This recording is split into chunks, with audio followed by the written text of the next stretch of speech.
ಗ್ರಾಮ ಪಂಚಾಯತ್ ನೌಕರರ ಬೃಹತ್ ಪ್ರತಿಭಟನೆ, ಬೇಡಿಕೆ ಈಡೇರಿಸಲು ಆಗ್ರಹ. ಹಾಯ್ ಹಲೋ ನಮಸ್ಕಾರ, ಸುಪ್ರೀಂ ಟಿವಿಗೆ ಸ್ವಾಗತ. ಗ್ರಾಮ ಪಂಚಾಯತ್ ನೌಕರರ ವಿವಿಧ ಬೇಡಿಕೆಗಳನ್ನು ತಕ್ಷಣ ಈಡೇರಿಸಬೇಕೆಂದು ಆಗ್ರಹಿಸಿ ಇಂದು ಬೆಳಗಾವಿ ಜಿಲ್ಲಾ ಪಂಚಾಯತ್ ಕಚೇರಿ ಆವರಣದ ಎದುರು ಕರ್ನಾಟಕ ರಾಜ್ಯ ಗ್ರಾಮ ಪಂಚಾಯತ್ ನೌಕರರ ಸಂಘದ ಬೆಳಗಾವಿ ಜಿಲ್ಲಾ ಸಮಿತಿ ವತಿಯಿಂದ ಬೃಹತ್ ಪ್ರತಿಭಟನೆ ನಡೆಸಲಾಯಿತು. ಪ್ರತಿಭಟನೆಯಲ್ಲಿ ಜಿಲ್ಲೆಯ ವಿವಿಧ ಗ್ರಾಮ ಪಂಚಾಯತ್ಗಳ ನೌಕರರು ದೊಡ್ಡ ಸಂಖ್ಯೆಯಲ್ಲಿ ಭಾಗವಹಿಸಿ ತಮ್ಮ ಹಕ್ಕುಗಳಿಗಾಗಿ ಘೋಷಣೆಗಳನ್ನು ಕೂಗಿ ಆಕ್ರೋಶ ವ್ಯಕ್ತಪಡಿಸಿದರು. ಈ ಸಂದರ್ಭದಲ್ಲಿ ತಮ್ಮ ವಿವಿಧ ಬೇಡಿಕೆಗಳನ್ನು ಒಳಗೊಂಡ ಮನವಿಯನ್ನು ಜಿಲ್ಲಾ ಪಂಚಾಯತ್ನ DS2 ಅಧಿಕಾರಿಗಳಿಗೆ ಸಲ್ಲಿಸಿ ಸಮಸ್ಯೆಗಳನ್ನು ಮುಖ್ಯ ಕಾರ್ಯನಿರ್ವಾಹಕಾಧಿಕಾರಿ CEO ಅವರ ಗಮನಕ್ಕೆ ತರಬೇಕೆಂದು ಒತ್ತಾಯಿಸಿದರು. ಆಮೇಲೆ ಗ್ರ್ಯಾಚುಟಿ ಪ್ರಕರಣ ಬಾಕಿ ಅದಾವು ಅಂತ ಹಿಂಗೆಲ್ಲಾನು ತಿಳಿಸಿ ಹೇಳಿ ಅವ್ರಿಗೆ ಸಾಹೇಬರು ಬಂದ ತಕ್ಷಣನೇ ಆಮೇಲೆ ಜ್ಯೇಷ್ಠಪಟ್ಟಿ ಎಲ್ಲ ರೆಡಿ ಮಾಡಿವಿ ನಾವು, ಎಲ್ಲಾನು ಆಗೈತಿ, ನಮ್ಮ ಎಲ್ಲ ವರದಿ ಸಹಿ ಆಗ್ಯಾವು. ಅಂತಿಮವಾಗಿ ಸಾಹೇಬ್ರ ಸಹಿ ಉಳಿದೈತಿ. ಇವತ್ತು ಅವ್ರು ಸಾಹೇಬ್ರು ಇದ್ದಿದ್ರೆ ನಮ್ಮ ಇದು ಜ್ಯೇಷ್ಠಪಟ್ಟಿ ಅಂತಿಮವಾಗಿ ಪ್ರಕಟಣೆ ಆಗಿಬಿಡ್ತಿತ್ತು. ಅವ್ರು ಇಮಿಡಿಯೇಟ್ ಆಗಿ ಬೆಂಗಳೂರಿಗೆ ಹೋಗಿದ್ರಿಂದ ಸಹಿ ಅವ್ರದ್ದು ಒಂದ ಉಳಿದೈತಿ. ಅವ್ರು ನಾಳೆ ಬರಲಿ, ನಾಳೆ ಸಹಿ ಆಕತಿ, ನಾಡ್ದು ಬಂದ್ರೆ ನಾಡ್ದು ಸಹಿ ಆಕತಿ. ಆ ಸಂತಂದ್ರೆ ಇಮಿಡಿಯೇಟ್ ಆಗಿ ನಿಮ್ಗೊಂದು ಪ್ರತಿಯನ್ನು ಕೊಡ್ತೀವಿ ಅನ್ನುವಂಥ ಮಾತನ್ನ ಹೇಳ್ಯಾರ. ಈಗ ಮತ್ತೆ ಅಲ್ಲಿ ಬೆಂಗಳೂರಿಗೆ ಹೋಗ್ಯಾರ ಅಂದಾಗ ಏನು ಮಾಡಕ್ ಬರುದಿಲ್ಲ. ಅದಕ್ಕೇನೈತಿ, ಸಾಹೇಬ್ರು ಎಲ್ಲ ನಾ ಅದನ್ನ ಫಾಲೋ ಅಪ್ ಮಾಡುವಂತ ಕೆಲಸ ನಾವು ಮಾಡ್ತೀವಿ ಅನ್ನುವಂಥ ಮಾತನ್ನು ಹೇಳ್ಯಾರ. ಅದಕ್ಕೇನೈತಿ, ನಮ್ಮ ಕರ್ನಾಟಕ ರಾಜ್ಯ ಗ್ರಾಮ ಪಂಚಾಯತ್ ನೌಕರ ಸಂಘದ ಜಿಲ್ಲಾ ಸಮಿತಿಯ ಪರವಾಗಿ ಮೊದಲನೇದಾಗಿ ಬಸವರಾಜ ಅಡ್ಮಿಟ್ ಸರ್ DS2 ಅವರಿಗೆ ನಿಮ್ಮೆಲ್ಲರ ಪರವಾಗಿ ನಾನು ಸ್ವಾಗತವನ್ನು ಕೊಡ್ತೀನಿ. ಆಮೇಲೆ ಇದು ಏನು ಒಂದು ರಾಜ್ಯ ಮಟ್ಟದ ಬೇಡಿಕೆಗಳದಾವ ಆ ಮನವಿ, ಮತ್ತು ಇದು ಒಂದು ಜಿಲ್ಲಾ ಮಟ್ಟದ ಬೇಡಿಕೆಗಳದಾವ. ಆ ಜಿಲ್ಲಾ ಮಟ್ಟದ ಬೇಡಿಕೆ ಮಾತ್ರ ನೀವು ಅದನ್ನ ಸಾಹೇಬರು ಬಂದ ಮೇಲೆ ಡಿಸ್ಕಸ್ ಮಾಡಿ ಒಂದು ಡಿಸ್ಕಸ್ ಕರಿಬೇಕಂದ್ರೆ ಸರ್ಕಾರದ ಆದೇಶನೂ ಆಗೈತಿ. 3 ತಿಂಗಳಿಗೊಮ್ಮೆ ಸಮಸ್ಯೆಗಳು ಏನದಾವ ಅದನ್ನ ಇತ್ಯರ್ಥಪಡಿಸುವ ಸಲುವಾಗಿ ಸಭೆಗಳನ್ನು ಮಾಡಬೇಕು ಅಂತ ಹೇಳಿ ಸಭೆ ಮಾಡ್ಯಾರ. ಕುಂದುಕೊರತೆಗಳ ಸಭೆ ಮಾಡ್ಬೇಕಂತ ಹೇಳಿ ಆದೇಶನೂ ಐತಿ. ಆ ಪ್ರಕಾರ ಐತಿ. ಸಾಹೇಬರು ಬಂದ ತಕ್ಷಣನೇ ಅವ್ರ ಜೊತೆ ಮಾತಾಡಿ ಬೇಕಾದ್ರೆ ಒಂದು ಸಭೆ ಅರೇಂಜ್ ಮಾಡ್ತೀವಿ. ಆ ಸಭೆಯಲ್ಲಿ ಎಲ್ಲರೂ ಕೂಡಿ ಮಾತಾಡಿ ಕೆಲಸ ಬಗೆಹರಿಸೋಣ ಅನ್ನುವಂಥ ಮಾತನ್ನು ಹೇಳ್ಯಾರ. ಅದು ಡಿಟೇಲ್ ಆಗಿ ಅವರೇ ನಿಮಗೆ ಹೇಳ್ತಾರೆ ಅನ್ನುವಂಥ ಮಾತನ್ನ ನಿಮ್ಗೆ ಹೇಳಲಿಕ್ಕೆ ಇಷ್ಟಪಡ್ತೀನಿ. ಇದು ರಾಜ್ಯ ಮಟ್ಟದ ಬೇಡಿಕೆಗಳು, ಇದು ಜಿಲ್ಲಾ ಮಟ್ಟದ. ಹಾಂ ಹೇಳಿ ಸರ್.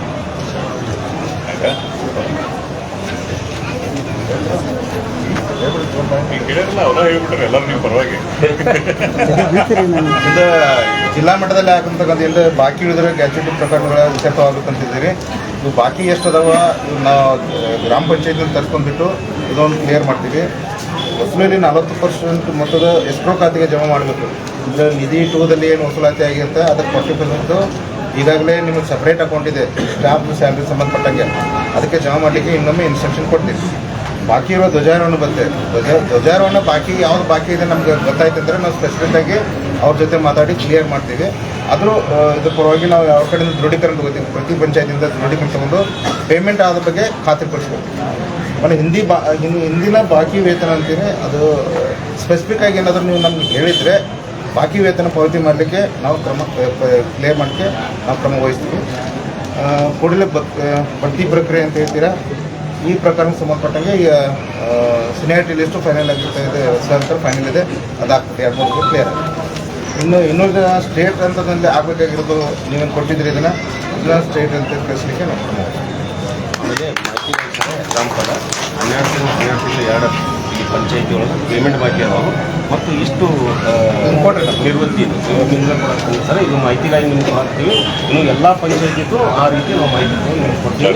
ನೀವು ಕೌಂಟರ್ ಚೆಕ್ ಮಾಡ್ಕೊಂಡು ಅದನ್ನು ದಯವಿಟ್ಟು ಕ್ರಮ ಸರ್. ಮತ್ತೊಂದು ವಿನಂತಿ ಸರ್, ದಯವಿಟ್ಟು ನಾವು ವಿನಂತಿ ಮಾಡ್ತೀವಿ, ಒಂದು ಕೊರತೆ ಸರ್ ಇದು ಜಿಲ್ಲಾ ಪಂಚಾಯತ್ ಆಗತ್ತೆ ಅವ್ರು ಸರ್. ಯಾಕಂದ್ರೆ ತಾಲೂಕಾ ಪಂಚಾಯತಿ ಮಟ್ಟದಲ್ಲಿ EO ಸರ್ ADPR ಸರ್ ನಮಗೆ ಏನು ಹೇಳಕ್ಕೆ ಕೊಡುವ ಸರ್, ಅದನ್ನು ವಿನಂತಿ ಮಾಡ್ಕೊತೀನಿ ಸರ್.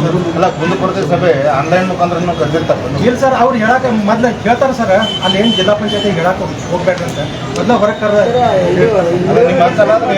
ಹೇಳಕ್ಕೆ ಕೊಡೋಂಗಿಲ್ಲ ಸರ್. ಅವ್ರು ಹೇಳ್ತಾರೆ ಓಕೆ, ನೀವು ಹೇಳೋದು ಅಲ್ಲ ಸರ್, ಹೇಳಕ್ಕೆ ಕೊಡೋಂಗಿಲ್ಲ. ದಯವಿಟ್ಟು ಜಿಲ್ಲಾ ಪಂಚಾಯತಿಗೆ ನಾವು ಬರ್ತೇವೆ ಸರ್, ಬೇಕಾದ್ರೆ ಅಲ್ಲಿ ಜಿಲ್ಲಾ ಪಂಚಾಯತಿಗೆ ನೀವು ಆದೇಶ ಮಾಡಿ. ಇನ್ನೊಂದು ವಿಷಯ, ಸ್ವಚ್ಛ ವಾಹಿನಿ ವಿಷಯ ಬಗ್ಗೆ ನೌಕರರ ಬಗ್ಗೆ ಹೇಳಿದ್ರಿ. ಆ ನೌಕರರ ಬಗ್ಗೆ ಪೇಮೆಂಟ್ ಪಾವತಿ ಯಾವ ರೀತಿ ಮಾಡಿಸ್ಬೇಕು ಅನ್ನೋದು CO ಸರ್ ಬಂದ ತಕ್ಷಣ ಅವ್ರಿಗೆ ಡಿಸ್ಕಸ್ ಮಾಡಿ ಏನಕ್ಕೆ ಖಂಡಿತ ಮಾಡಿ. CITU ಕೇಳಿ ಸಾಹೇಬರಿಗೆ ಫೋನ್ ಮಾಡಿದ್ರೆ ಬೆಂಗಳೂರಿಗೆ ಹೋಗಿದ್ದು ಖರೆ. ಸುಳ್ಳು ಹೇಳ್ತಾರೆ ನಾವು ತಿಳ್ಕೊಳ್ಳೋದಿಲ್ಲ. DS1 ಸಾಹೇಬರು ಅವ್ರು ಕೂಡ ಬೆಂಗಳೂರು ಹೋಗ್ಯಾರ. ಅವ್ರು ಇದ್ದಿದ್ರೆ ಇನ್ನೂ ಡಿಟೇಲ್ ಆಗಿ ಕರೆಕ್ಟಾಗಿ ಹೇಳ್ತಿದ್ರ. ಈ ಸಾಹೇಬರು ಬಂದಾಗ ಹೇಳ್ತಾರೆ, ಅಳಿವಡ್ ಸಾಹೇಬ್ ಎಲ್ಲಿ ಬಂದಿರ್ತಾರ, ಅವರು ಚಲೋ ಸಾಹೇಬ್ರದಾರ. ಬಂದ ತಕ್ಷಣ ನಾವು ಅವ್ರ ಜೊತೆ ಮಾತಾಡಿ ಏನೇನು ಬೇಡಿಕೆ ಅವ್ರ ಬಗ್ಗೆ ಇಲ್ಲಿ ಬಂದಿದ್ರು ಹೇಳುವಾಗ ಅಂತ ಹೇಳಿ ಹೇಳ್ತಾರೆ. ಅದು ಆದ್ಮೇಲೆ ಸ್ವಚ್ಛವಾಹಿನಿ ನೌಕರದು ಒಂದು ಜಿಲ್ಲಾ ಮಟ್ಟದ ಸಭೆ ಕರಿತೀವಿ ನಾವು. ಅದು ಏನಾಗ್ತೈತಿ ನೋಡ್ಕೊಂಡ ಎಲ್ಲ ಜಿಲ್ಲೆಯೊಳಗೆ ಎಷ್ಟು ಜನ ಸ್ವಚ್ಛವಾಹಿನಿ ನೌಕರದಾರ ಅಷ್ಟವರೆಗೂ ಅಂಬೇಡ್ಕರ್ ಗಾರ್ಡನ್ ಒಂದು ಮೀಟಿಂಗ್ ಕರೆದ ಏನೇನು ಆಗೈತೆ ಅನ್ನುವಂಥದ್ದು ಮಾಹಿತಿ ನಿಮ್ಗೆಲ್ಲ ತಿಳಿಸ್ಲಿಕ್ಕೆ ನಾವು ಕೆಲಸ ಮಾಡ್ತೀವಿ. ಆಮೇಲೆ ಇಲ್ಲಿ ಬಂದಂತ ಎಲ್ಲಾ ಸಿಬ್ಬಂದಿಗಳಿಗೆ ಒಂದು ರಿಕ್ವೆಸ್ಟ್ ಮಾಡ್ಕೊಳಕ್ತೀನಿ. ಈಗ ಹೋದ ತಕ್ಷಣವೇ ಯಾವ್ಯಾವ ಪಂಚಾಯತಿ ಒಳಗ ಧ್ವಜಾರೋಹಣದ ಭಕ್ತಿ ಬಾಕಿ ಐತಿ ನಮಗೆ ಇಮಿಡಿಯೇಟ್ ಆಗಿ ತಿಳಿಸ್ಬೇಕು. ಯಾಕಂದ್ರೆ ಇವ್ರಿಗೆ ಮಾಹಿತಿ ಕೊಡ್ಬೇಕು ನಾವು. ಆಮೇಲೆ ಗ್ರಾಚ್ಯುಟಿ ಪ್ರಕರಣ ಈಗ ನೋಡ್ರಿ, ಗೋಕಾಕ್ದವ್ರು ಕೊಟ್ಟಾರ, ಕರೆಕ್ಟ್ ಆಗಿ ಬರ್ದು ಕೊಟ್ಟಾರ ಈ ಪಂಚಾಯತಿಯಾಗ ಅಂತ ಹೇಳಿ. ಯಾವ್ಯಾವ ಪಂಚಾಯತಿ ಒಳಗ ಗ್ರಾಚ್ಯುಟಿ ಪ್ರಕರಣ ಬಾಕಿ ಅದಾವ ಅದನ್ನ ಕೊಡ್ರಿ. ಆಮೇಲೆ ಯಾವ ಪಂಚಾಯತಿಯಿಂದ 40% ಜಮಾ ಮಾಡಿಲ್ಲ ಅದನ್ನೂ ಮಾಹಿತಿ ಕೊಡ್ರಿ. ಕೊಟ್ಟ ಕೆಲಸ ಏನೈತಿ ಅದನ್ನು ನೀವು ಕೊಟ್ರಿ ಅಂದ್ರೆ ಇಲ್ಲೇನೈತಿ ಕುಂದುಕೊರತೆಗಳ ಸಭೆಯಲ್ಲಿ ನಮ್ಗೆ ಮಾತಾಡಕ್ ಅನುಕೂಲ ಆಕತ್ತೆ ಅನ್ನುವಂತ ಮಾತನ್ನ ಹೇಳ್ತಾ, ಅದಕ್ಕೇನೈತಿ ದಯವಿಟ್ಟು ಈ ಒಂದು ಹೋರಾಟ ಮುಗಿದ ಮೇಲೆ ಏನಾಗ್ಲಿಲ್ಲ ಅಂತ ಹೇಳಿ ನಿರಾಶೆ ಆಗೋದು ಬೇಕಾಗಿಲ್ಲ. ನಿರಾಶೆ ಆಗಬಾರ್ದು. ಯಾವಾಗ್ಲೂ ಏನೋ ಒಂದು ಆಸೆ ಇಟ್ಕೋಬೇಕಲ್ಲ ಮನುಷ್ಯ, ಆಸೆ ಇಟ್ಕೋಬೇಕು. ನಿರಾಶೆ ಏನೋ ಆಗ್ಬೇಡ್ರಿ. ದಯವಿಟ್ಟು ಏನೈತಿ ಈ ನಿಮ್ಮ ಬೇಡಿಕೆಗಳ ಬಗ್ಗೆ ನಾನು ಸಹ ಮಾತು ಕೊಡ್ತೀನಿ ನಿಮಗೆ. ಹಗಲು ರಾತ್ರಿ ಅನ್ನದ ನಿಮ್ ಪರವಾಗಿನ ಕೆಲಸ ಮಾಡಕ್ ತಯಾರದಿ. ನೀವೇನ್ ನಮಗೆ ಪಗಾರ ಕೊಡುದಿಲ್ಲ, ಏನಿಲ್ಲ. ಪುಕ್ಕಟ್ನ್ಯಾಗ ನಾ ದುಡ್ಯಾಕ್ ತಯಾರದೀನಿ. ನಾ ದುಡ್ಯಾಕ್ ತಯಾರಿದ್ದೀನಿ. ನನ್ನ ಫೈದೆ ತಗೊಳಕ್ ನೀವು ತಯಾರಾಗ್ರಿ. ಅಂದ್ರೆ ನೀವು ಯಾವಾಗ ನಾವು ಮೀಟಿಂಗ್ ಕರಿತೀವಿ ಬರ್ಬೇಕು, ಯಾವಾಗ ಹೋರಾಟ ಕರಿತೀವಿ ಅವಾಗ ಬರ್ಬೇಕು. ಬಂದ್ರಿ ಅಂದ್ರೆ ನಿಮ್ಮ ಸಮಸ್ಯೆಗಳು ಇತ್ಯರ್ಥ. ಗ್ರಾಮ ಪಂಚಾಯತಿ ಸಿಬ್ಬಂದಿಗಳು ಹೋರಾಟಕ್ಕೆ ಇಳಿಯುತ್ತಾ ಇದ್ದಾರೆ, ತಮ್ಮ ಹಕ್ಕಿಗಾಗಿ ಹೋರಾಟಕ್ಕೆ ಇಳಿಯುತ್ತಾ ಇದ್ದಾರೆ. ಏನು ಸರ್ಕಾರ ನಿಮ್ಮನ್ನ ನಿರ್ಲಕ್ಷ್ಯ ಮಾಡ್ತಾ ಇದೆಯೋ ಅಥವಾ ನಿಮ್ಮ ಬೇಡಿಕೆಗಳಿಗೆ ಸ್ಪಂದನೆ ಮಾಡ್ತಾ ಇಲ್ಲವು? ಕರ್ನಾಟಕ ರಾಜ್ಯ ಗ್ರಾಮ ಪಂಚಾಯತಿ ನೌಕರ ಸಂಘ ಇಡೀ ಕರ್ನಾಟಕ ರಾಜ್ಯದ ಎಲ್ಲಾ ಸಿಬ್ಬಂದಿಗಳನ್ನು ತಗೊಂಡು ಹಲವಾರು ಹೋರಾಟ ಮಾಡಿ ಸರ್ಕಾರದ ಗಮನ ಸೆಳೆದಿದ್ರೂ ಸಹ ನಾಮಕೆ ವಾಸ್ತೆ ಸರ್ಕಾರ ಆಶ್ವಾಸನೆಗಳನ್ನು ಕೊಡ್ತೈತಿ. ಆದ್ರೆ ಯಾವುದೇ ರೀತಿಯಿಂದ ಪಂಚಾಯಿತಿ ನೌಕರರ ಬೇಡಿಕೆಗಳನ್ನ ಇತ್ಯರ್ಥಪಡಿಸಲಿಕ್ಕೆ ಮನಸ್ಸಿಲ್ಲ. ಒನ್ಸ್ ಗ್ರಾಮೀಣಾಭಿವೃದ್ಧಿ ಮತ್ತು ಪಂಚಾಯತ್ ರಾಜ್ ಇಲಾಖೆಯ ಸಚಿವರಾದಂಥ ಪ್ರಿಯಾಂಕ್ ಖರ್ಗೆ ಅವರು ಅವ್ರಿಗೆ 100 ಸಲ ಭೇಟಿಯಾಗಿವಿ, ಆಮೇಲೆ ಪತ್ರ ಕೊಟ್ಟಿವಿ. ಅವರು ಸಹ ಏನೈತಿ ನಮ್ಮ ಬೇಡಿಕೆಗಳ ಬಗ್ಗೆ ಸ್ಪಂದನೆ ಮಾಡ್ತಾ ಇಲ್ಲ. ಅದಕ್ಕೇನೈತಿ ನಮ್ಮ ಕರ್ನಾಟಕ ರಾಜ್ಯ ಗ್ರಾಮ ಪಂಚಾಯತ್ ನೌಕರ ಸಂಘ CITಯು ಒಂದು ರಾಜ್ಯ ಮಟ್ಟದ ಹೋರಾಟ ಹಾಕೋಕ್ಕಿಂತ ಮೊದಲು ಎಲ್ಲಾ ಜಿಲ್ಲಾ ಪಂಚಾಯತಿಗಳ ಮಂದಿ ಹೋರಾಟ ಮಾಡಿ ಮನವಿ ಪತ್ರಗಳನ್ನು ಕೊಟ್ಟು ರಾಜ್ಯ ಸರ್ಕಾರಕ್ಕೆ ಒಂದು ಎಚ್ಚರಿಕೆ ಕೊಟ್ಟು ಅದಕ್ಕೂ ಸ್ಪಂದನೆ ಮಾಡಲಿಲ್ಲ ಅಂದ್ರೆ ಮುಂದಿನ ಅವಧಿಯಲ್ಲಿ ಒಂದು ದೊಡ್ಡ ಪ್ರಮಾಣದಲ್ಲಿ ಬೆಂಗಳೂರು ಚಲೋ ಕಾರ್ಯಕ್ರಮ ಮಾಡಿ ಆದೇಶಗಳನ್ನು ತಗೊಂಡೇ ಬೆಂಗಳೂರಿಂದ ಹೊರಡುವುದು ಅಂತೇಳಿ ಒಂದು ತೀರ್ಮಾನ ಮಾಡಿ. ಸರ್, ಇವಾಗ ನಿಮ್ಮ IDPR ಇಲಾಖೆ ಸಚಿವರು ಪ್ರಿಯಾಂಕ್ ಖರ್ಗೆ ಅವರು ಸದನದಲ್ಲಿನೇ ಈ ಒಂದು ಆಶ್ವಾಸನೆ ಕೊಡ್ತಾ ಇದ್ದಾರೆ. ನಾವು ಏನು ದಿನನಿತ್ಯದ ಏನು ಕನಿಷ್ಠ ವೇತನವನ್ನು ನಾವು ಜಾರಿ ಮಾಡ್ತೀವಿ ಅಂತ ಅನ್ನೋದೊಂದು ಆಶ್ವಾಸನೆ ಕೊಡ್ತಾರೆ. ಆ ಆಶ್ವಾಸನೆ ನಿಮ್ಮ ಹೋರಾಟಕ್ಕೆ ಎಲ್ಲ ಥರದ ಒಂದು ಬೆಂಬಲಾಗಿ ನಿಲ್ಲುತ್ತಾರೆ. ಅವರು ಒಬ್ಬರು ಕ್ವಶನ್ ಕೇಳ್ಯಾರ, ಚುಕ್ಕೆ ಪ್ರಶ್ನೆಯನ್ನ ಕೇಳ್ಯಾರ ವಿಧಾನಸೌಧದಲ್ಲಿ. ಆ ಚುಕ್ಕೆ ಪ್ರಶ್ನೆಗೆ ಉತ್ತರ ಕೊಡ್ಲಿಕ್ಕೆ ಮಾತ್ರ ಅಷ್ಟನ್ನು ಹೇಳ್ಯಾರ ಅವರು. ಆದ್ರೆ ಅದು ಅವರು ಹೇಳಿದ ಮೇಲೇನೆ ವಿಧಾನಸಭೆಯಲ್ಲಿ ಪ್ರಿಯಾಂಕಾ ಖರ್ಗೆ ಅವರು ಮಾತಾಡಿದ ತಕ್ಷಣವೇ ನಾವು ಹೋಗಿ ಅವ್ರ ಜೊತೆ ಮಾತಾಡಿವಿ. ಸರ್, ನೀವು ಕನಿಷ್ಠ ವೇತನದ ಬಗ್ಗೆ ಮಾತಾಡಿದಿರಿ, ನಿಮಗೆ ಧನ್ಯವಾದಗಳು ಅಂತ ಹೇಳಿ ಮಾತಾಡಿದೀವಿ ನಾವು. ಆದ್ರೆ ಇಮಿಡಿಯೇಟ್ ಆಗಿ ಒಂದು ಆದೇಶ ಮಾಡಿಸಲಿ ಸರ್ ಅಂತ ಹೇಳಿದ್ರೆ ಇನ್ನೂವರೆಗೆ ಆದೇಶ ಮಾಡಿಸಲಿಕ್ಕೆ ಆ ಮನುಷ್ಯ ತಯಾರಿಲ್ಲ. ಅದು ನಾಮಕೆ ವಾಸ್ತೆ ಅವರು ಆಶ್ವಾಸನೆ ಕೊಟ್ಟಾರೆ, ಆದ್ರೆ ಅವರು ಬಗೆಹರಿಸುವಂತ ಮೂಡ್ನಲ್ಲಿ ಇಲ್ಲ. ಸರ್, ಇವಾಗ ನೀವು ನಿಮ್ಮ ಬೇಡಿಕೆಗಳನ್ನು ಜಿಲ್ಲಾ ಪಂಚಾಯತ್ ಕಾರ್ಯಾಲಯದ ಮುಖ್ಯ ಅಧಿಕಾರಿಗಳಿಗೆ ನೀವು ನೀಡಲಿಕ್ಕೆ ಬಂದಿದ್ದೀರಿ. ಎಷ್ಟು ಸಲೀಸಾಗಿ ಅವರು ತಮ್ಮ ಬೇಡಿಕೆಗಳನ್ನು ಈಡೇರಿಸುವಂಥ ಒಂದು ಭರವಸೆನ ತಮಗೆ ನೀಡಿದರು. ನಿಮಗೆ ವಿಶ್ವಾಸದೆ ಇಷ್ಟೆಲ್ಲವೂ ಬೇಡಿಕೆಗಳು ತಮ್ಮ ಈ ಅಧಿಕಾರಿ ವರ್ಗದಿಂದ ಈಡೇರಿಕೆ ಆಗ್ತೈತೆ ಅಂತಂದು? ನಮ್ಮ ಜಿಲ್ಲಾ ಪಂಚಾಯಿತಿ ಮಟ್ಟದಲ್ಲಿ ಹೇಳಬೇಕಂತಂದ್ರೆ ಈಗಿರುವಂತ ರಾಹುಲ್ ಸಿಂಧೆ ಸಾಹೇಬ್ರೇನಿದ್ದಾರೆ, ಮಾನ್ಯ ಮುಖ್ಯ ಕಾರ್ಯನಿರ್ವಾಹಕ ಅಧಿಕಾರಿಯವರು, ಅವ್ರು ಬಂದ ಮೇಲೆ ಒಂದು 2 ಸಲ ನಾವು ಜಿಲ್ಲಾ ಪಂಚಾಯಿತಿ ಚಲೋ ಕಾರ್ಯಕ್ರಮ ಮಾಡಿವಿ. ಮಾಡಿದ ತಕ್ಷಣವೇ ಅವರು 3 ತಿಂಗಳಿಗೊಮ್ಮೆ ಏನೈತಿ ಕುಂದುಕೊರತೆಗಳ ಸಭೆಗಳನ್ನು ಕರೆದು 1-2 ಸಲ ಗೂಗಲ್ ಮೀಟಿಂಗ್ಗಳನ್ನು ಮಾಡಿ ನಮ್ಮ ಬೇಡಿಕೆಗಳನ್ನ ಅರ್ಧದಷ್ಟು ಬೇಡಿಕೆಗಳನ್ನ ಅವರು ಇತ್ಯರ್ಥ ಪಡಿಸ್ಯಾರ. ಒಂದು ಅನುಮೋದನೆ ಕೊಡಬೇಕಂತ ಆಗಿತ್ತು. ಈಗ 347 ಮಂದಿದ ಅನುಮೋದನೆ ಕೊಟ್ಟಾರೆ. ಬಾಕಿದವ್ರದ್ದು ಇನ್ನೂ ಅನುಮೋದನೆ ಕೊಟ್ಟಿಲ್ಲ, ಕೊಡ್ತೀವಿ ಅಂತೇಳಿ ಹೇಳ್ಯಾರ. ಅದೇ ನಿಟ್ಟಿನಲ್ಲಿ 40% ರೊಕ್ಕ ಜಮಾ ಮಾಡ್ರಿ ಅಂತೇಳಿ ಸ್ಪೆಸಿಫಿಕ್ ಆಗಿ ಎಲ್ಲಾ PDOಗಳಿಗೆ ಆದೇಶ ಮಾಡ್ಯಾರ. ಅದರ ಆದೇಶಗಳು ಇನ್ನೂ ಮಾಡಲಿಕ್ಕೆ ತಯಾರಿಲ್ಲ. ಇನ್ನೊಮ್ಮೆ ಮಾಡಬೇಕು ಅಂತ ಹೇಳಿ ನಾವು ಒತ್ತಾಯ ಮಾಡಕ್ಕೆ ಇವತ್ತು ಬಂದೀವಿ. ಮತ್ತು ಧ್ವಜಾರೋಹಣದ ಭತ್ಯೆ ಇವರು ಆದೇಶ ಮಾಡಿದ ಮೇಲೆ ಕೆಲವೊಬ್ಬರಿಗೆ ಕೊಟ್ಟಾರೆ, ಇನ್ನು ಬಹಳಷ್ಟು ಮಂದಿಗೆ ಕೊಟ್ಟಿಲ್ಲ. ಅದನ್ನು ಕೊಡಿಸಲಿಕ್ಕೆ ಇವತ್ತು ಒತ್ತಾಯ ಮಾಡಿವಿ. ಅದನ್ನು ಸಹ ಕುಂದುಕೊರತೆಗಳ ಸಭೆಯಲ್ಲಿ ಅವ್ರ ಮೇಲೆ ಒತ್ತಾಯ ಮಾಡಿ ಧ್ವಜಾರೋಹಣ ಭತ್ಯೆಯನ್ನು ತಗೊಳ್ಳಿಕ್ಕೆ ನಾವು ಕೆಲಸ ಮಾಡ್ತೀವಿ. ಮತ್ತು ಸ್ವಚ್ಛವಾಹಿನಿಯವ್ರ ಬಗ್ಗೆ ಅವ್ರ ಜೊತೆ ನಾವು ಮಾತಾಡಿದ್ವಿ. ನಾನು ಹೆಲ್ಪ್ಲೆಸ್ ಇದ್ದೀನಿ ಈ ಒಂದು ಬೇಡಿಕೆಯಲ್ಲಿ. ಯಾಕಂದ್ರೆ ಸರ್ಕಾರ ಏನು ಆದೇಶ ಮಾಡೈತೆ ಅಂತಂದ್ರೆ ಅವರು ಪ್ರತಿ ಮನೆಯಿಂದ 30 ರೂಪಾಯಿ ವಸೂಲಿ ಮಾಡಬೇಕು, ವಸೂಲಿ ಮಾಡಿ ಅವ್ರು ಪಗಾರ ತಗೋಬೇಕಂತ ಆಗೈತಿ. ನಾ ಎಲ್ಲಿಂದ ದುಡ್ಡು ಕೊಡ್ಲಿ ಅಂತ ಅನ್ನುವಂಥ ಮಾತನ್ನು ಹೇಳಿದ್ರು. ಇಲ್ಲ ಸರ, ಏನಾದರೂ ಮಾಡಿ 15 ಹಣಕಾಸಿನಾಗ ಅಥವಾ ನೈರ್ಮಲ್ಯೀಕರಣ ಇದ್ರೊಳಗೆ ಒಂದು ಏನಾದ್ರು ದುಡ್ಡು ತೆಗೆದ ಕೆಲಸ ಅವ್ರಿಗೆ ಕೊಡ್ರಿ ಅಂತ ಹೇಳಿವಿ. ಅದು ಮುಂದಿನ ಅವಧಿಯಲ್ಲಿ ನಾವು ಸರ್ಕಾರಕ್ಕೆ ಒಂದು ಪತ್ರ ಬರೆದು ಅವ್ರಿಗೆ ಕೇಳ್ಕೊಂಡು ಅವ್ರು ಏನು ಅಂತ ನೋಡಿ ಅದನ್ನು ಕ್ರಮ ತಗೋತೀನಿ ಅಂತ ಹೇಳಿ. ಕೊನೆದು ಈಗ ಏನಂತಂದ್ರೆ ಈಗ ಮಾನ್ಯ ಹೈಕೋರ್ಟ್ನು ಕೂಡ ಏನು ಇವಾಗ ಗ್ರಾಮ ಪಂಚಾಯತಿಗಳು ಕೈಗಾರಿಕೆ ಅಂತ ತೆರಿಗೆಯನ್ನು ಸಂಗ್ರಹ ಮಾಡಬಾರ್ದು. ಹಾಗಾದ್ರೆ ಗ್ರಾಮ ಪಂಚಾಯತಿಗೆ ಆದಾಯ ಇಲ್ಲಿಂದ ಬರಬೇಕು. ನಿಮ್ಮ ನಿಧಿ ಎರಡದಿಂದ ಯಾವ ರೀತಿ ಏನು ಒಂದು ಏನು ನಿಮ್ಗೆ ಸಂಬಳ ಕೊಡುವಂಥ ಒಂದು ಸ್ಥಿತಿ ಇದೆ, ಅದಕ್ಕೆ ಹಿನ್ನಡೆ ಆಗ್ತಾ ಇದೆ. ಅದಕ್ಕೆ ಒಂದು ಶಕ್ತಿ ಹೀನತೆಯನ್ನು ಕಂಡು ಬರ್ತಾ ಇದೆ. ಈಗಾಗಲೇ ನೀವು ಹೇಳಿದ ಪ್ರಕಾರ ವಸೂಲಿ ಒಳಗೆ ನಮಗೆ ಪಗಾರ ಮೊದಲು ಸಿಗ್ತಿತ್ತು. ಭಾಳಷ್ಟು ತಿಂಗಳ ಪಗಾರ ಬಾಕಿ ಇರ್ತಿತ್ತು. ವಸೂಲಿ ಒಳಗೆ ನಮಗೆ ಪಗಾರನೂ ಸಿಗ್ತಿದ್ದಿಲ್ಲ. ಯಾಕಂದ್ರೆ ಅಭಿವೃದ್ಧಿನೂ ಆಗಬೇಕು, ಇಲ್ಲಿ ಪೇಮೆಂಟ್ನೂ ಸಿಗಬೇಕಂತೇಳಿ. ಆದ್ರೆ ಗ್ರಾಮ ಪಂಚಾಯತ್ ನೌಕರ ಸಂಘ ಹೋರಾಟ ಮಾಡಿ 2018 ಮಾರ್ಚ್ದಿಂದ HRMS ಮೂಲಕ ಅಂದ್ರೆ ಸರ್ಕಾರದ ನಿಧಿಯಿಂದ ನಮಗೆ ಪಗಾರ ಬರಾಕ್ತೈತಿ. ನಮಗೆ ಪಗಾರ ಪಂಚಾಯತಿಯಿಂದ ಬರಾಕತ್ತಿಲ್ಲ, ಸರ್ಕಾರದ ನಿಧಿಯಿಂದ ಪಗಾರ ಬರಾಕ್ತೈತಿ. ಆದರೆ ನಾವೇನು ತೆರಿಗೆ ವಸೂಲಿ ಮಾಡ್ತೀವಲ್ಲ ಅದ್ರಾಗ 40% ತೆಗೆದಿಟ್ಟು ಉಳಿಕೆ ದುಡ್ಡನ್ನು ಏನೈತಿ ನೀವು ಅಭಿವೃದ್ಧಿ ಮಾಡ್ರಿ ಅನ್ನುವಂಥ ಮಾತನ್ನು ಹೇಳ್ಯಾರ. ಅದು ಕೆಲವೊಂದು ಪಂಚಾಯತಿಯಲ್ಲಿ ಎಸ್ಕ್ರೋ ಖಾತೆಗೆ 40% ಜಮಾ ಮಾಡ್ತಾರೆ, ಕೆಲವೊಬ್ರು ಮಾಡ್ತಾ ಇಲ್ಲ. ಅದನ್ನು ಮಾಡಲಿಕ್ಕೆ ಇವತ್ತು ನಾವು ಒತ್ತಾಯ ಹಾಕಕ್ಕೆ ಬಂದಿವಿ. ಪೇಮೆಂಟದ್ದು ಈಗ ಸದ್ದ ಪೇಮೆಂಟದ್ದು ನಮಗೆ ಪ್ರಾಬ್ಲಮ್ ಇಲ್ಲ, ಆದರೆ ಕನಿಷ್ಠ ವೇತನ ನಮಗೆ ಬೇಕಾಗಿದೆ. ಈಗ ಕೊಡುವಂಥ ಸರ್ಕಾರದ ಪಗಾರದಲ್ಲಿ ಜೀವನ ನಡೆಸೋಕ್ಕಾಗೋವರೆಗೂ ನಮಗೆ ಕನಿಷ್ಠ ವೇತನ ಬೇಕಾಗಿದೆ. ಸರ್ಕಾರ ಜೊತೆ ಮಾತುಕತೆ ಮಾಡಬೇಕಾಯ್ತು, ಅಧಿಕಾರಿಗಳ ಜೊತೆ ಮಾತುಕತೆ ಆದರೆ ಇದು ಸಮಸ್ಯೆ ಬಗೆಹರಿತ್ತು, ಅಥವಾ ಸರ್ಕಾರ ಜೊತೆ ಮಾತಾಡಿದ್ರೆ ಈ ಸಮಸ್ಯೆ ಬಗೆಹರಿತ್ತು. ಈಗ ಕನಿಷ್ಠ ವೇತನ ಕೊಡಬೇಕು ಅಂತೇಳಿ ಈಗಾಗಲೇ 2 ಸುತ್ತಿನ ಮಾತುಕತೆ ಸರ್ಕಾರದ ಮಟ್ಟದಲ್ಲಿ ನಡೆದೈತಿ. 2025 ಆಗಸ್ಟ್ ತಿಂಗಳಲ್ಲಿ ಒಂದು ನೋಟಿಫಿಕೇಶನ್ ಮುಖ್ಯಮಂತ್ರಿಗಳು ಹೊರಡಿಸಿದ್ರು. ಅದಕ್ಕೆ ಆಕ್ಷೇಪಣೆಗಳನ್ನು ಕೊಟ್ಟರೆ ಎಲ್ಲ ಮಾಲೀಕರು ನಮಗಿಷ್ಟು ಪಗಾರ ಕೊಡೋಕ್ಕಾಗೋದಿಲ್ಲ ಅಂತೇಳಿ. ನಾವು ಸಹ ಅಬ್ಜೆಕ್ಷನ್ ಅನ್ನು ಹಾಕಿದ್ದೀವಿ. ಅಬ್ಜೆಕ್ಷನ್ ಹಾಕಿದ್ರ ಭಾಗವಾಗಿ ಅದನ್ನೆಲ್ಲ ಸಲೀಸಾಗಿ ಮುಗಿಸಿದ್ರು. ಅದು 23,000, 25,000, 28,000, 30,000 ಈ ರೀತಿ ABCD ಅಂತೇಳಿ, ಅಂದ್ರೆ ಅತಿ ಕುಶಲರು, ಅರೆ ಕುಶಲರು, ಕುಶಲರಲ್ಲದವರು ಅಂತೇಳಿ ಕ್ಯಾಟಗರಿ ಮಾಡಿ ಆ ರೀತಿ ಪಗಾರ ಫಿಕ್ಸ್ ಮಾಡಿದ್ರೆ, ಆ ಫಿಕ್ಸ್ ಮಾಡಿದ ಪಗಾರ ಆದರೂ ಕೊಡಬೇಕು ಅಂತೇಳಿ ಸರ್ಕಾರದ ಜೊತೆ ನಾವು ಮಾತುಕತೆ ಮಾಡಿದ್ರು ಸಹ ಇನ್ನೂವರೆಗೆ ಮುಖ್ಯಮಂತ್ರಿಯವರು ಅದು ಅಂತಿಮ ಒಂದು ನೋಟಿಫಿಕೇಶನ್ ಅನ್ನ ಮಾಡಲಿಕ್ಕೆ ತಯಾರಿಲ್ಲ.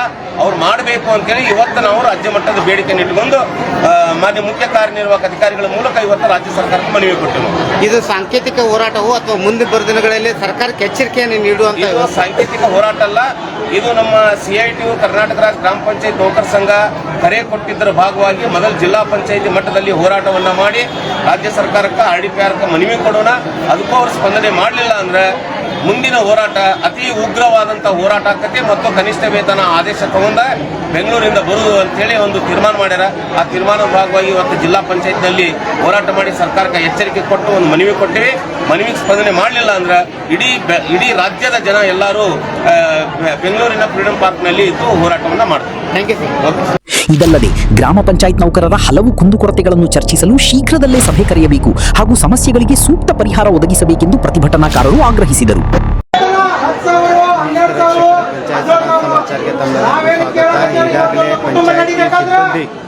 ಈಗಾಗಲೇ ಜಿಲ್ಲಾ ಪಂಚಾಯತ್ ಕಚೇರಿ ಎದುರುಗಡೆ ತಮ್ಮ ಬೇಡಿಕೆಗಳನ್ನು ಈಡೇರಿಸಬೇಕೆಂದು ಪ್ರತಿಭಟನೆಗೆ ಹಮ್ಮಿಕೊಂಡಿದ್ದಾರೆ. ಅದರಾಗಿ ನಾವು ನೋಡಬಹುದು ಈಗ ಇಲ್ಲಿ ಅದಕ್ಕಾಗಿ ನಮ್ಮ ರಾಜ್ಯ ಸಮಿತಿ ಆದೇಶದ ಪ್ರಕಾರ ನಾವು ಏನು ಮಾಡಕತ್ತೇವೆ ಅಂದ್ರೆ ಜಿಲ್ಲಾ ಪಂಚಾಯತಿಂದ ಹೋರಾಟ ಪ್ರಾರಂಭ ಮಾಡಕತ್ತೇವೆ. ಮುಂದೆ ಇಲ್ಲಾದ್ರೆ ನಮ್ಮ ಬೇಡಿಕೆಗಳನ್ನು ಈಡೇರಿಸಕ್ಕೆ ಸಾಧ್ಯ ಆಗಲಿಲ್ಲ ಆದ್ರೆ ನಾವು ಅನಿರ್ದಿಷ್ಟ ಹೋರಾಟ ಬೆಂಗಳೂರಿನ ಫ್ರೀಡಂ ಪಾರ್ಕ್ದಲ್ಲಿ ಮಾಡ್ಬೇಕಂತ ನಮಗೆ ಒಂದು ಪರಿಸ್ಥಿತಿ ತಗೊಂಡು ಬರಬೇಡ. ಅದಕ್ಕೆ ನಾವೀಗ ಮುನ್ನೆಚ್ಚರಿಕೆ ಕೊಡಾಕ ಈಗ ಹೋರಾಟವನ್ನು ಪ್ರಾರಂಭ ಮಾಡಿದ್ವಿ. ಈ ಬೇಡಿಕೆಗಳು ಏನಾದ್ರೆ ಒಂದು ವಾರದಲ್ಲಿ ನಮ್ಮ ಬೇಡಿಕೆಗಳನ್ನು ಈಡೇರಿಸಲಿಕ್ಕೆ ಸಾಧ್ಯ ಆಗಲಿಲ್ಲ ಅಂದ್ರೆ ನಮ್ಮ ಮುಂದಿನ ಚಳವಳಿ ಬೆಂಗಳೂರು ಚಲೋ ಕಾರ್ಯಕ್ರಮವನ್ನು ನಾವು ಒಂದು ಇಡುವಂತ ಪರಿಸ್ಥಿತಿಯಲ್ಲಿ ನಮ್ಮ ಮುಖಂಡರು ಇದ್ದಾರೆ. ಅದಕ್ಕೋಸ್ಕರ ನಮ್ಮ ಮುಖ್ಯ ಕಾರ್ಯನಿರ್ವಾಹಕ ಅಧಿಕಾರಿಗಳು ಶ್ರೀ ರಾಹುಲ್ ಶಿಂದೆ ಸರ್ ಅವರು ನಮಗೆ ಮೊನ್ನೆ ಒಂದು ಮೆಸೇಜ್ ಮುಖಾಂತರ ನಿಮ್ಮ ಬೇಡಿಕೆಗಳು ಏನಾದ್ರೆ ಇದ್ದರೆ ನಮ್ಮ ಜಿಲ್ಲಾ ಪಂಚಾಯತಿ ಹಂತದಲ್ಲಿ ನಾವು ಬೇಡಿಕೆಯನ್ನು ಈಡೇರಿಸ್ತೇವೆ ಅಂತಕ್ಕಂಥ ಮಾತನ್ನು ಕೇಳಿದ್ದಾರೆ. ಈಗ ಅತ್ಯಂತ ಬೇಡಿಕೆಯನ್ನು ಯಾವುದಪ್ಪ ಅಂದ್ರೆ ಪ್ರಮೋಷನ್ ಕೊಡಬೇಕು.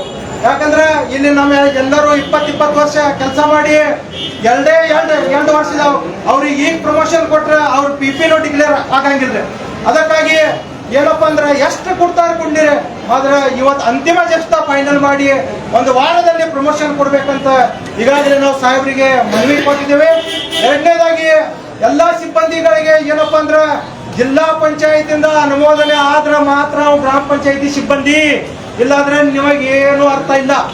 ಮೊದಲನೇದಾಗಿ ಒಂದು ಕಂಡುಹಿಡ್ಬೇಕ್ರಿ ನಮಗ, ಯಾಕಂದ್ರ ಆಕ್ಟ್ದಾಗ ಬರ್ದಿದ್ದೈತ್ರಿ 112 ಮತ್ತು 100 ಆಕ್ಟ್ ಏನ್ ಹೇಳುತ್ತೆ, ಜಿಲ್ಲಾ ಪಂಚಾಯತಿಂದ ಅನುಮೋದನೆ ಆದ ಕೂಡಲೇ ನಾವು ಗ್ರಾಮ ಪಂಚಾಯತಿ ನೌಕರ. ಇದು ನಿಮಗೆ ಅರ್ಥ ಆಗ್ಬೇಕು ಸ್ನೇಹಿತರೆ. ಸುಮ್ನೆ ನಾವು ಗ್ರಾಮ ಪಂಚಾಯತಿ ತರೋ ಮೂಲಕ ತಗೋತಾರಲ್ಲ, ಅದರ ಜೊತೆಗೆ ಏನ್ ಮಾಡ್ಬೇಕಪ್ಪ ಅಂದ್ರೆ ಸರ್ಕಾರದ ಏನು ಸೌಲಭ್ಯಗಳಿದಾವೆ ಅದು ಗ್ರಾಮ ಪಂಚಾಯತಿಯಲ್ಲಿ ಸಿಬ್ಬಂದಿಗಳಿಗೆ ಸಿಗಬೇಕು.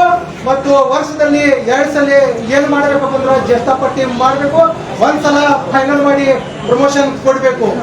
ಮೊನ್ನೆ ರಾಯಚೂರದಲ್ಲಿ ಹಿಂದ್ಗಡೆ ಇದ್ರು, ರಾಯಚೂರದಲ್ಲಿ ಒಬ್ಬ ಸಿಒ ಮೇಡಮ್ ಇದ್ದು, ಈಗ ವಾಟರ್ ಮ್ಯಾನ್ಗಳು ಇದ್ದಾರೆ. ಈ ವಾಟರ್ ಮ್ಯಾನ್ಗಳಿಗೆ ಅರ್ಧ ಪಗಾರ ಮಾಡೋದು ವಿಚಾರ ಮಾಡಕತ್ತೀರಿ.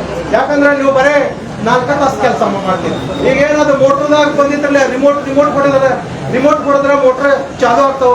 ಅಂತ ಒಂದು ಪರಿಸ್ಥಿತಿ ಎಲ್ಲಾ ಜಿಲ್ಲಾ ಪಂಚಾಯತಿಗಳಿಗೆ ಏನಪ್ಪಾ ಅಂದ್ರ ಈ ಕೊರೋನಾ ಹೆಂಗ ಹರಿದಾಡಕತ್ತಿತ್ತಲ್ಲ ಆ ಟೈಪ್ ಅದು ಬರಾಕತ್ತಿತ್ತು.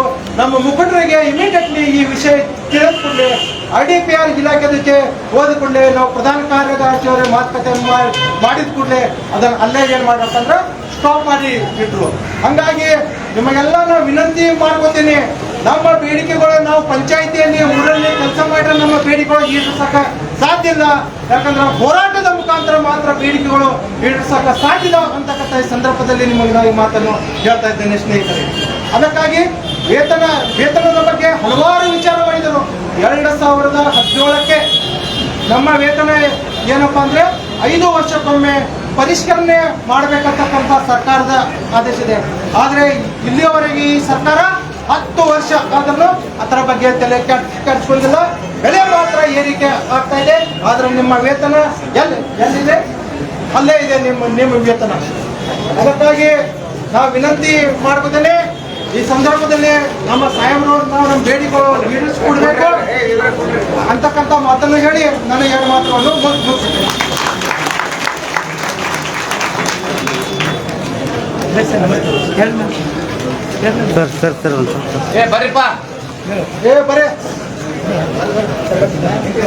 ಈಗ ಸಾಹೇಬರು ದೊಡ್ಡ ಸಾಹೇಬರು ಬೆಂಗಳೂರು ಹೋಗ್ಯಾರ. ಪ್ರತಿಭಟನೆ ವೇಳೆ ನೌಕರರು ತಮ್ಮ ಸೇವಾ ಭದ್ರತೆ, ವೇತನ ಹಾಗೂ ಇತರೆ ಮೂಲಭೂತ ಸೌಲಭ್ಯಗಳ ಕುರಿತು ಸರ್ಕಾರ ತಕ್ಷಣ ಕ್ರಮ ಕೈಗೊಳ್ಳಬೇಕೆಂದು ಮನವಿ ಮಾಡಿಕೊಂಡರು. ವರದಿ ದಯಾನಂದ ಕೀರೂರಿ. ಸ್ವಚ್ಛ ಸಮಾಜಕ್ಕಾಗಿ ನೋಡುತ್ತಾ ಇರಿ ಸುಪ್ರೀಂ ಟಿವಿ.